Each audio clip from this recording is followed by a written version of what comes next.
πραγματικός σκοπός του gaming καμιά φορά νιώθω ότι δεν έχει να κάνει τόσο με τη διασκέδαση, ούτε με το να πάρεις ένα παιχνίδι, να το καταναλώσεις, να το τερματίσεις.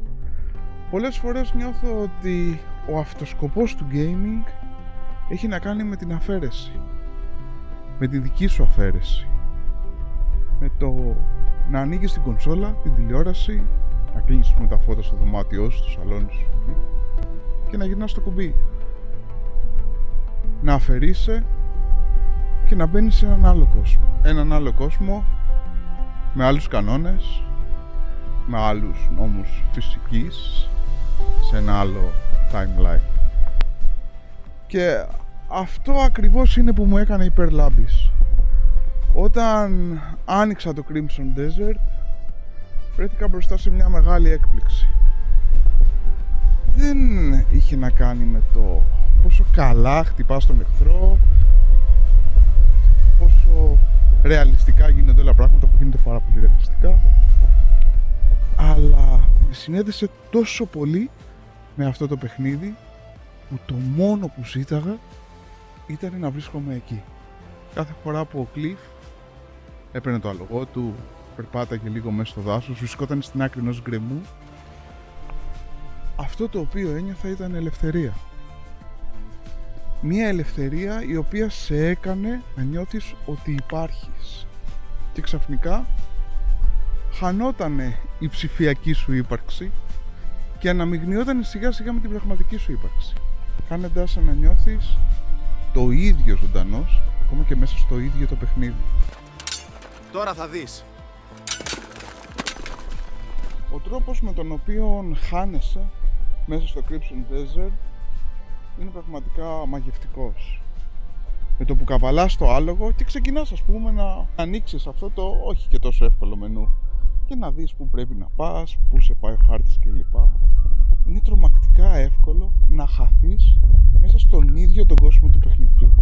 Έχεις πάρει σβάρνα, ας πούμε, το ένα side quest μετά το άλλο και αυτό το οποίο συμβαίνει είναι το ότι ξεκινάς και ζεις μέσα στον κόσμο. Αυτή είναι ακριβώς την ελευθερία πραγματικά είχα να την νιώσω από τότε που ήμουν μικρό παιδάκι και έπαιρνα την επώνα με τον Link και απλά ήθελα να γίνω ένα μέρος, ένα κομμάτι της κοσμικής ενέργειας του Zelda τότε. Και τώρα ως ενήλικας το μόνο που ήθελα ήταν να υπάρχω μέσα στο Crimson Desert, χωρίς πραγματικά να με ενδιαφέρει από πού θα ξεκινήσω και πού θα φτάσω. Αυτό που πραγματικά λοιπόν σου συμβαίνει είναι ότι καταργεί με έναν πολύ καλλιτεχνικό τρόπο το destination gaming. Δεν σε ενδιαφέρει να πας από τη μία αποστολή στην άλλη. Δεν με ενδιαφέρει καν τι συμβαίνει σε αυτόν τον κόσμο. Θέλω μόνο να είμαι μέρος αυτού του κόσμου. Και όλος αυτός ο κόσμος φαίνεται ότι έχει ψυχή. Φαίνεται ότι είναι ζωντανός. Από το πώς αντιδράει η φύση, από το πώς αντιδράει ο άνεμος, με τον τρόπο που οι NPCs ξεκινούν αλλά και ολοκληρώνουν την καθημερινότητά τους και γενικά σταματάει να γίνεται ένα παιχνίδι που παίρνεις το άλογο σου από το σημείο Α και πρέπει να φτάσεις στο σημείο Β. Μέσα σε αυτή την απόσταση από το σημείο Α μέχρι το σημείο Β έχεις χαθεί μέσα στον κόσμο του παιχνιδιού. Και αυτό κάνει πολλούς gamers να λένε πως η Pearl Labs θέτει νέα στάνταρ πλέον σε όλη τη βιομηχανία του gaming. Δεν έχουμε να κάνουμε απλά και μόνο με γραφικά υψηλής ανάλυσης. Έχουμε να κάνουμε με κάτι πιο οργανικό. Ο ίδιος ο φωτισμός αλλάζει ολόκληρη την ψυχολογία που σου δημιουργεί κάθε σκηνή. Ο τρόπος με τον οποίο ο ήλιος λούζει τα φιλαράκια από το ξημέρωμα ή που λιώνει το χιόνι στις άκρες των βουνών.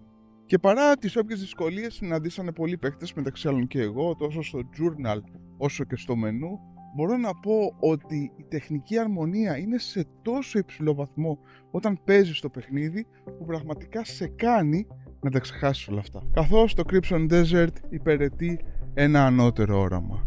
Αυτό μιας τεχνικής πανδεσίας που λειτουργεί σε τέτοιο ρυθμό ώστε να σου αποδώσει αυτή την ελευθερία που θα σε βγάλει από το δωμάτιό σου και θα σε κάνει να θέλεις να ζεις κάθε μέρα σου μέσα στο Crimson Desert.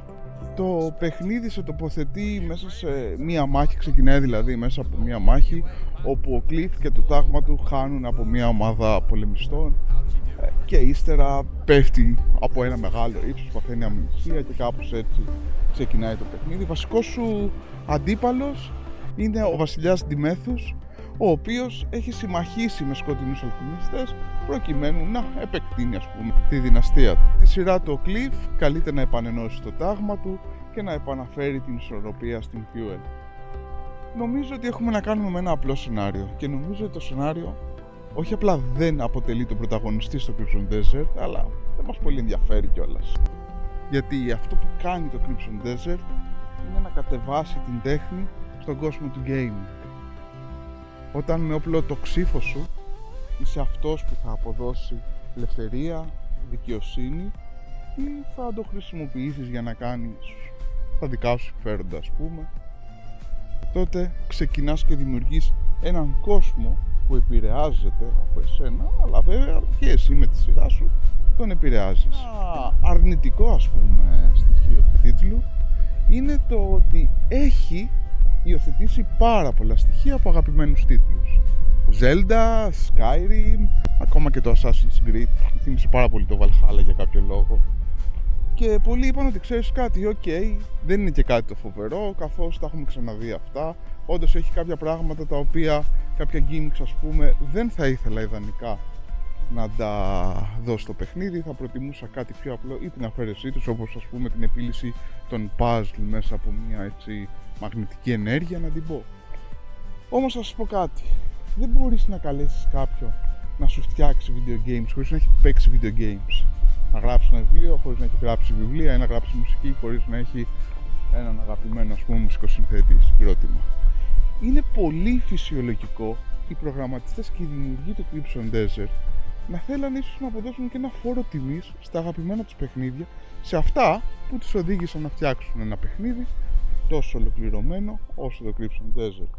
Και όπως είπα και πριν, όσο και να μας μανουριάζει λίγο το μενού και το journal, δεν θα καταφέρει ποτέ να μας χαλάσει αυτή την τόσο ωραία αίσθηση ελευθερίας που παρέχει το παιχνίδι όταν παίζεις. Το παιχνίδι είχε ένα διχασμένο welcome. Οι πιο κουλτουριάριδες, ας πούμε, κριτικοί gamers και τα λοιπά το απαξίωσαν, το έκριναν πολύ αυστηρά.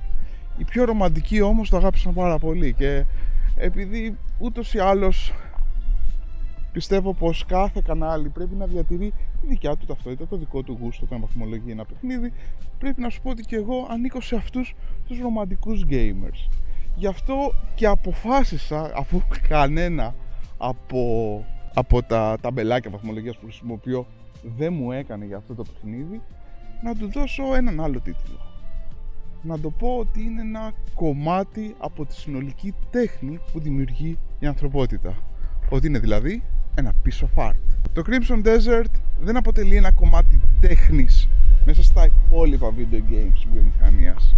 Αποτελεί ένα κομμάτι τέχνης του 21ου αιώνα μέσα στα υπόλοιπα είδη τέχνης.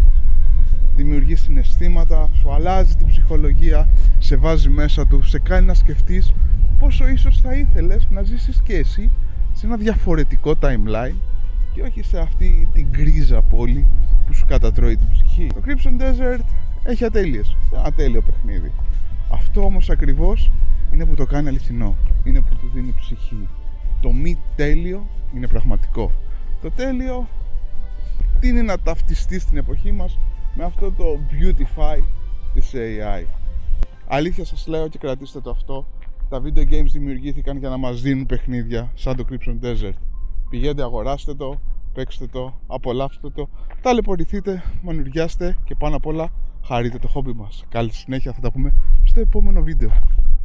Κάντε like και subscribe αν σας άρεσε το βίντεο και πολύ περισσότερο γιατί πέρασαν πολύ περίεργα αυτοκίνητα όσο έκανα το βίντεο και φοβήθηκα για τη σωματική μακεραιότητα. Να είστε όλοι καλά.